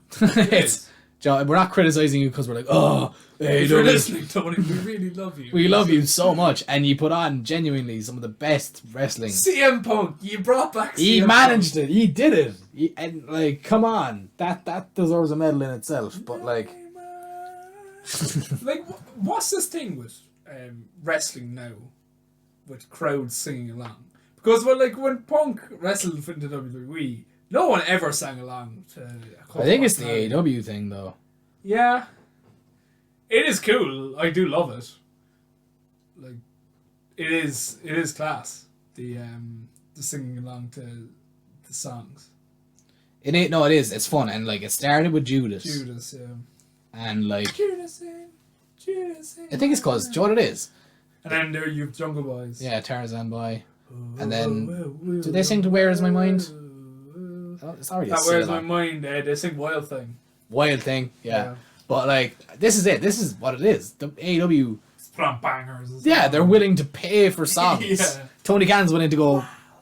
Yeah, like if I promise you, if we went out and bought some songs, and said they didn't have generic. Yeah, but like Vince like stuck in his old ways and like, oh, we'll get a hip song. We'll get Tutti Frutti. We'll get Lil Uzi Pump or Lil Uzi Vert. Fuck's sake. And like, yeah, just like AEW, they trumped WWE in that department anyway. Theme songs, for the most part. Yes, since WWE got rid of CFO. Yeah, CFO $, whatever they're called. But even Adam Cole's like song, Joe, even his thing, like, you know it's all about the boom. And that was Undisputed Era's song in NXT was. Yes, it was. But then when they broke up and O'Reilly got his own one and Cole got his own one, they both sucked. And like, I love as well that they kept the boom part in. And like he basically does the same entrance, and it's class because it's a great entrance. It's a very similar song. Like, it is. Yeah. Boom. Even I like Daniel Bryan or Bryan Danielson as well. Yeah. Do you know what? It depends on the mood I'm in. Like sometimes, like when I first started, I was kind of like, ugh. Because when it started like, and then the beat drop, and you're kind of like, ugh. Yeah. And then they tried to get the final countdown, didn't they? I think so. Yeah. But I'm not sure. I think it was too expensive or something. That'd been cool though. It's my final countdown. Can you imagine if they come to Craven Cottage next year and like if they had the final countdown, everyone in there is pissed, going.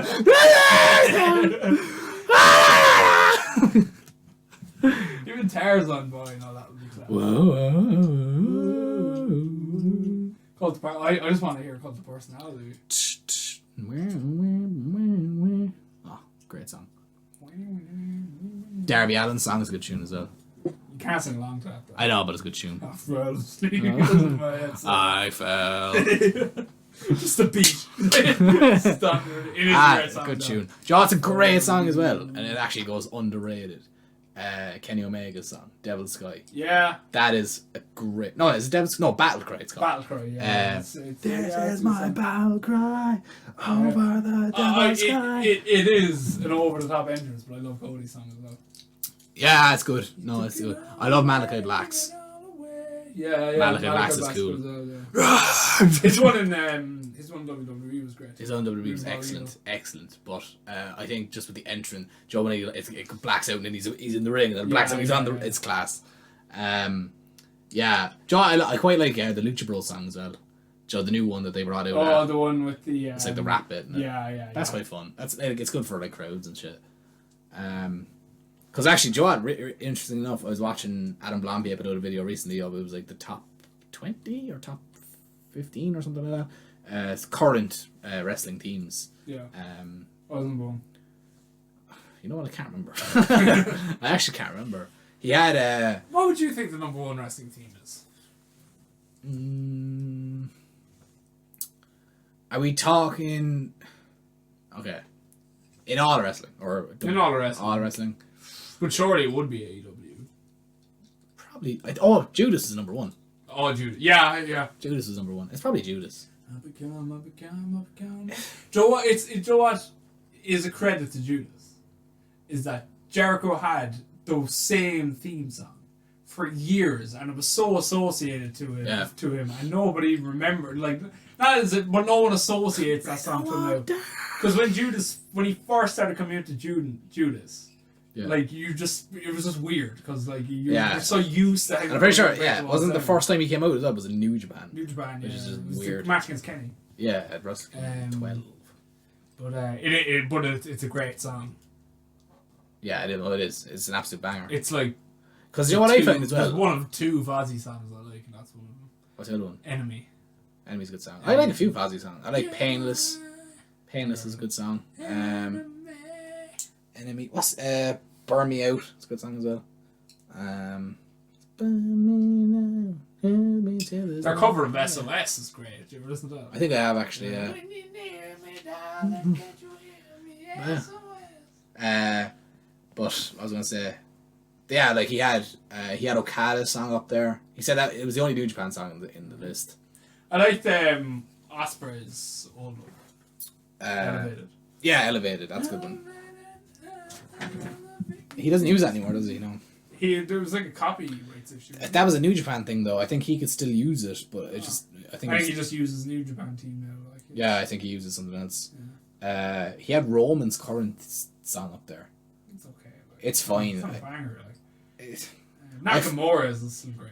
Yeah, that was up there. Yeah. I find it hard though. And shout out to Pat McAfee because he makes that song like a second. He does it on the thing. Just it's hilarious. Because you know what it is, right? You know what's hard for a wrestling song to do? It's hard for a wrestling song to be good outside of watching the wrestling entrance. Yeah. Joe, like that's why Judas is so good because you can listen to Judas by yourself and it's still good. Yeah. Whereas like Joe, if you listen to like Nakamura's song by yourself, you're a fucking loser.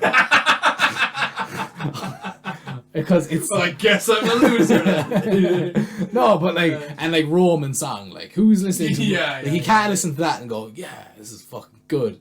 Like I think for a wrestling song to be good, you need lyrics. I think you need. I do think Nakamura's entrance. But it's it works well with the entrance, and like. Do you know what I love. If you're watching like SmackDown or whatever Survivor Series on Sunday and you see Pat McAfee rocking out. Look at Michael Cole's face. He's always like Vince is gonna kill me. Not him, me. Yeah. Because I'm supposed to be in charge, this idiot.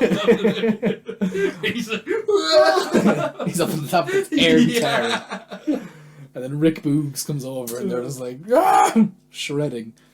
But no, I mean like Pat McAfee's brilliant. I think he is brilliant. I think Judas was number one. I think it was. I'm fairly confident it was. It was definitely like top 3 anyway. But yeah, no, definitely. I think Wild Thing is up there, just for Max. That wasn't even in the list, I don't think. I think it suits him. It does, yeah. It's a good tune. Yeah, no, there's like AEW have a lot of good music. I don't know who does it though. I remember when Jim Johnston got released and everyone was like, "Oh yeah, pick him up," but nah, he didn't. Yeah. Jim Johnston just wants to retire. Jim Johnston wants to be left alone. Right, should we talk about Survivor Series before I suppose we can. neck myself? Jesus. Whoa. Yeah, I suppose we can. Briefly. briefly. Emphasis on the brief. So yeah, basically Survivor Series this weekend. Brand supremacy, blah blah right, blah. Let's just cut to the chase. Cut to the chase. Let's just talk about the one interesting thing going into this pay-per-view. Yeah. And it is Becky versus Charlotte. Wait, I was going to say Damian Priest and Shinsuke Nakamura, but okay. Okay. So two of those. No, I'm only joking. But yeah, so Becky Lynch and Charlotte Flair. Yeah. What do you make of the whole situation? First off, let me ask, do you think it's real? Do you think it's a work or do you think it's a shoot? Or a bit of both? Bit of both. I think it's a bit of both. I think the title exchange segment thing, I think that was shooting. I think like, I think I think Charlotte like throwing the title down and all that. I think that was just Charlotte being a bitch and like, no. I mean, I think that was just because look, let's call a spade here. The whole title exchange thing, load of shit. And like we've said this before anyway. I felt so bad. Out of everyone, I felt so bad for Sanya. She was there, had to mediate the whole thing. Like she was in the middle of it. No, like you have the you have the like the warm feeling as Sanya, knowing that I can kill both of these women. Like if shit goes down, I'll fuck you both up. this is like, okay, so I think that segment was probably a shoot, and I think there probably was heat as well backstage afterwards. I don't doubt that, because like, just be a professional, fucking just do it, just get it over with, make it quick and painless, and just move on with our lives. Like, don't make a big fucking deal, like, because like, the New Day and Street Profits did it the year before, and I think it was kind of unfair for Becky and Charlotte. Granted, the two women are probably are bigger stars, well, than the Street Profits anyway, and like the fucking, I know it's the New Day, but it's I firmly believe Angela Dawkins is a bigger star than you. And I will die on that hill. But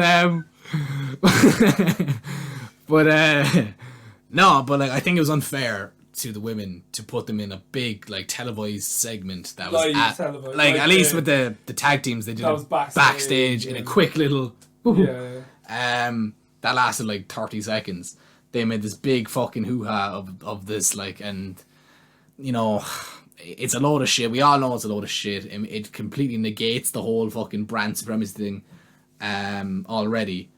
So I think there was heat. I genuinely think there was heat, because Charlotte probably was like, I'm Charlotte Flair, blah, blah, blah, blah, blah, Well, the reports are that a lot of wrestlers, or a lot of sources within WWE, have said that Charlotte has, over the last like year, has alienated herself from the locker room. Is that because of Andrade? I don't know if it's because of Andrade, but it like just doesn't interact with people anymore. Thinks she's the bigger star than everyone. Yeah. And if you look at Charlotte Flair, I think that's probably it's true. Plausible. It's definitely plausible. Did you see her interview with BT Sport yesterday? No. The last thing I saw kind of relating to this feud was Becky's thing. Do you remember I can't remember who interviewed her, but someone interviewed her. Ariel. It wasn't Ariel, it was someone else.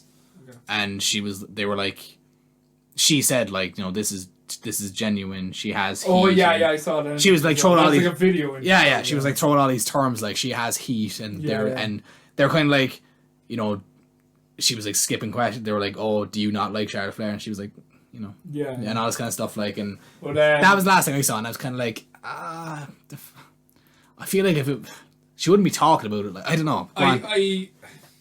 What did you see? What was the BT Sport thing? So I was believing for a long time that this was like a bit of a work. Yeah. Then I saw Charlotte's interview with. You thought it was a work? I thought it was a work, like the whole. I didn't think it was like a full work. I think it was like a bit of reality, but like amplified. Right. Thing. But then I saw Charlotte's interview with BT Sport yesterday, and I was like, okay, I can see where this is coming from now, because they were talking to her about the things, and she immediately like went off and was like, what? Because I'm a woman, I can't stand up for myself and all that. And like there was like a clip of it, and Becky retweeted it going, it's not because you're a woman, it doesn't matter of gender, you're just a cunt. I don't think she's a cunt. I think she's a bitch or something. She probably get fired for saying cunt. But that was a sentiment. She was like, it's nothing to do with gender. She tried to make it that like, that all these reports and the reporters, BT Sport, were being sexist for accusing her which she was like, unprofessional conduct. Yeah, and all that, like, and Becky just called her raping, like, nothing got to do with gender. Yeah, like, you're just a bitch.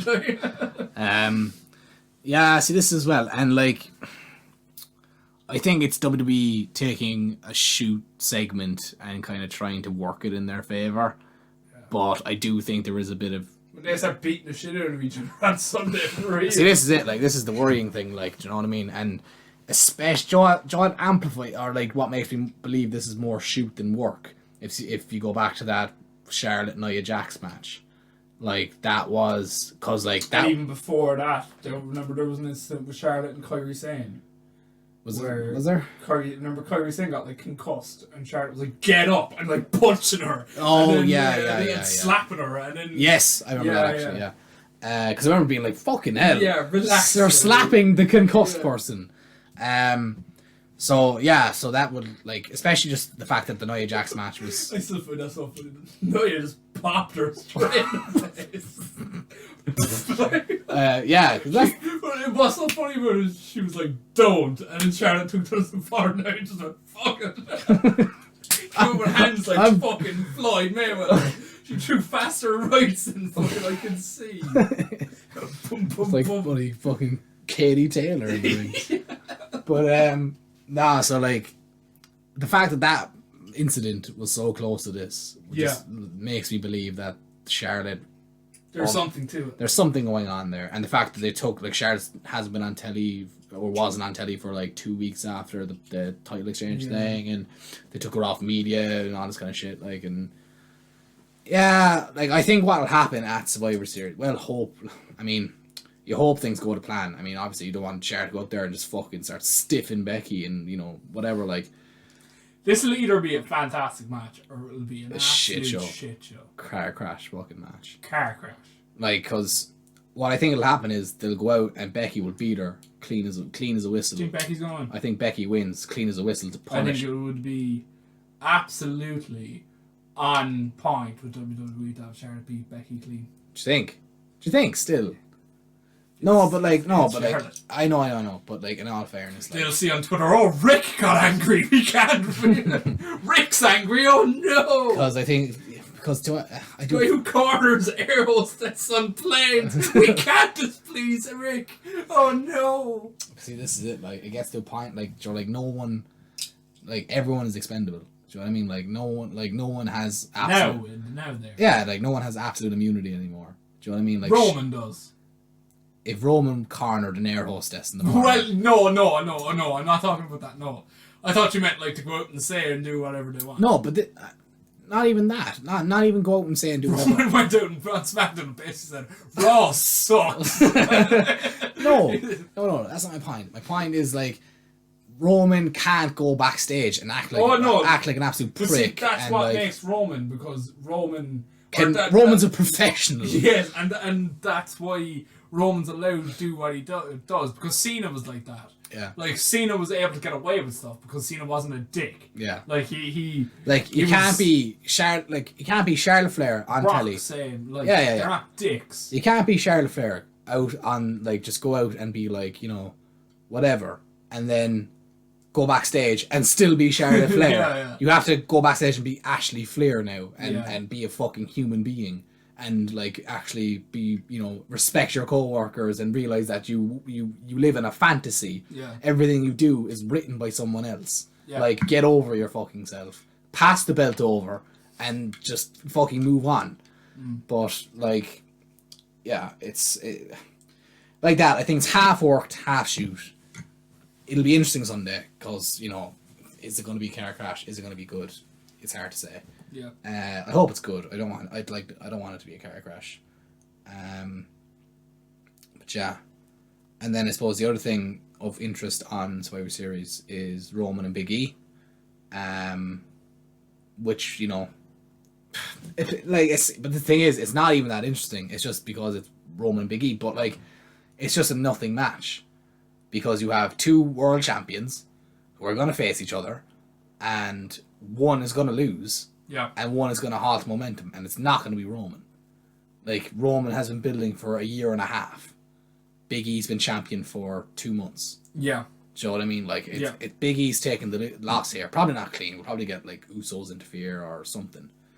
I saw one person, actually, because what's interesting is we've got, you know, Big E has a number one contender at the moment in Seth Rollins. Seth Rollins is the current number one contender. But Kevin Owens is also staking a claim to Big E, and what is interesting is I saw people saying, like, oh, have Seth versus Big E at day one in January, and then have Roman cost Big E, or have the Usos cost Big E or something again at day one, have Seth win the title, and then Big E wins the Royal Rumble and goes on to face Roman at WrestleMania for the championship, which would be fun. I mean, that'd be interesting enough, but also, I don't know, like, it'll be a good match, be two meaty men bumping meat, like, as Big E likes to say. But no, again, I can take it or leave it. But yeah, that's kind of Survivor Series, like, in a nutshell. You got the mid card match and the tag match and the two 5-on-5s, but, like, again, nothing of consequence. Like, who cares? Like I said, nothing of consequence. I think, like I said, I think Becky wins. I think Roman wins. You get the contract, like you get SmackDown winning one big match. See, this is it. I was looking at them, going, how are they going to do this? Because the way it worked, like, it could end as a 3-3 draw. Essentially, I think that's the way it will go. The way I had it in my head, it was going, so Priest beats Nakamura, that's 1-0 Raw. Usos beat RK Bro, that's 1-1. I think the Raw women's team wins 2-1 Raw. I think the Raw men's team wins 3-1 Raw. I think Becky wins 4-1 Raw. And then I think Becky's Raw. And then Roman wins 4-2. I think that's what it is. I think that's what it'll be. Because I was looking like on the men's and women's smack, like I think Liv Morgan is sole survivor for the women's because she's the number one contender for the women's title. I think that's what they'll do. They'll build off that. And then the Raw men's team, just talent-wise, is better. Like, they've got Rollins, Owens, Balor, Lashley, Austin Theory, I know. But, like, those four alone, like, do you know what I mean? Like, I can see it doing Rollins and Theory, sole survivors, and, like, kind of putting over Theory that way. Yeah. But, yeah, no, that's my kind of quick pick predictions. But, like, I don't care. Like, I honestly don't give a shit. Yeah. But yeah. Yeah, I'd say we leave it there now. So. Can't talk about Surviour anymore. It's not in the talk about. There's nothing else in the world of wrestling going on. We went to our first show. We did. It was good. Yeah. It's good to get to a wrestling show. Nace is the weirdest city. Nace is the maddest place I've ever been. So to. Bizarre. It was the weirdest place I've ever been. I was thinking afterwards, it was like what's that show on Netflix? Black Mirror. Black Mirror. Is it? It's like a town in Black Mirror. Yeah. It was like something in Black Mirror. It was just so weird. Yeah. It's like an alternate universe. Yeah. Like, 1 o'clock on a Sunday and pubs aren't open. In Ireland, by the way. Went into a Buc-ee's and then they were like, we need to take your date of birth. Not our IDs. I was telling people about this afterwards, and apparently the best explanation I heard for it was they were saying your man did that to say that he ID'd us, to say like, oh, these were the IDs or these are the birthdays on the IDs, just in case. But like, it's also like still.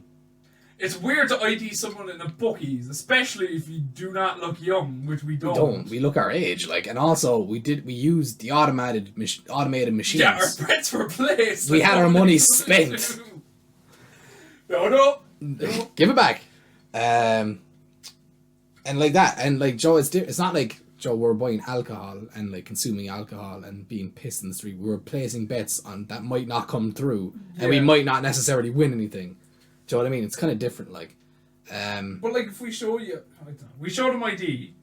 The story goes that we showed him ID, and he was like, "Fine." And then he came back down like 10 minutes later and was like, I need to record your date of birth. First names and date of birth, because I was like, what? And date of birth. Bizarrely. Then we went to a pub and it was just full of stuffed animals. There was a massive goat. Someone was handing out quality streets. In the middle of November. The start of November.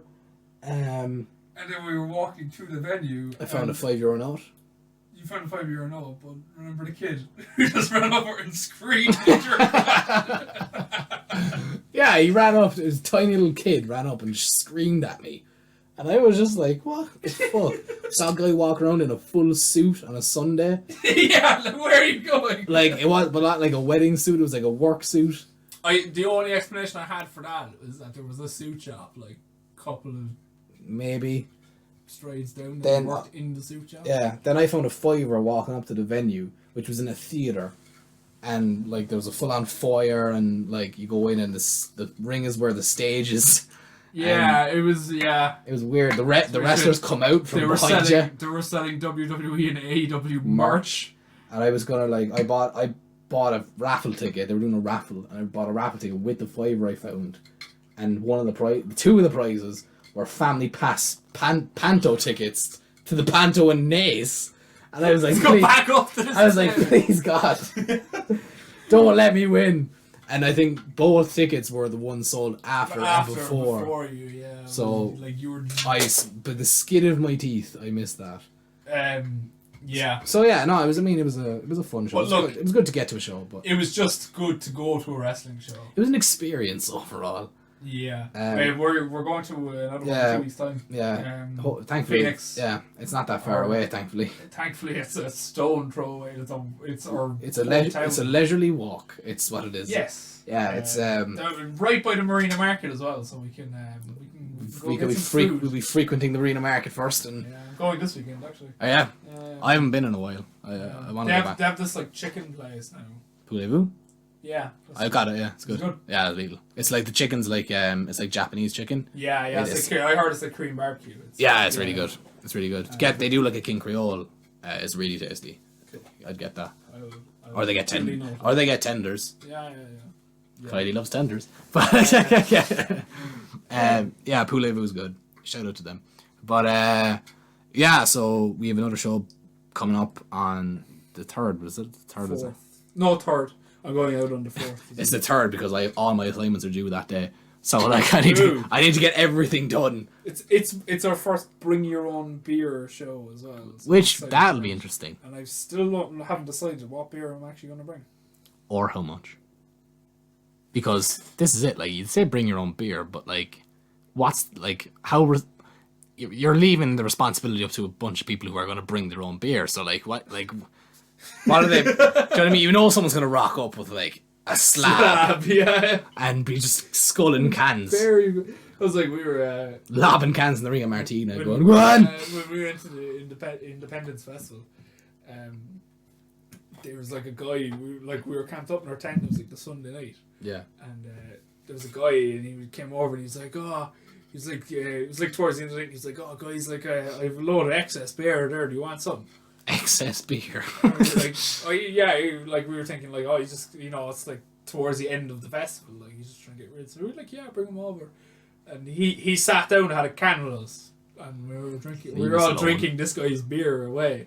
And then, like halfway through, he was laughing. He was like, "It's not even my beer. I just robbed it from over there." So we were drinking this stolen beer, and he stole from the camps, or like the people who were camping next to us. So they came over, and they were like looking for their beer, and here we were sitting there drinking their can. Luckily, they didn't put two and two together. I don't know. I bought this. Yeah. That's my name. So bring your own beer will be interesting. There's some especially fun. for you, since you don't. What do I bring? Yeah. Pepsi. What do I bring? You just bring desserts. What's called Marina Market's right there. I'll be like, give me everything. It'll be fun. Plus I'll be done. I won't be done college, but I'll be done lectures. Cool. So celebrate. Cool. Yeah. Celebrate with some wrestling. But yeah, that's pretty much it. That's been us. That's been us. Thank you. Thanks. You do the outro. Thanks all for listening. You can follow us on Twitter at JB Wrestling 1998. Yes. Yeah, that's the one. You can. Yeah. Shoes on the other foot now, isn't it? Yeah. It's not as easy as it seems, but you can follow us there at JB Wrestling 1998 on Twitter. You can follow us on Instagram and YouTube at Just Because Wrestling. You can email us at jbwrestling50@gmail.com if you have any inquiries or whatever. Thanks for listening, and we'll see you next time.